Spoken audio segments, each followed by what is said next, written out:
తెలుగువారి పెళ్ళి ఇలవైకుంఠమే మళ్ళీ సంప్రదాయమే సౌందర్యంగా సాగుతున్న పెళ్ళి ఇది తెలుగువారి పెళ్ళి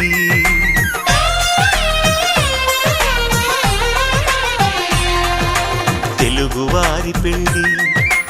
ఇలవైకుంఠమే మళ్ళీ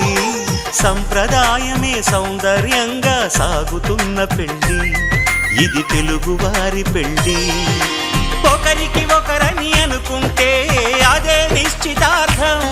ఆ నిర్ణయానికి తలవంచడమే పెళ్ళి అంతరార్థం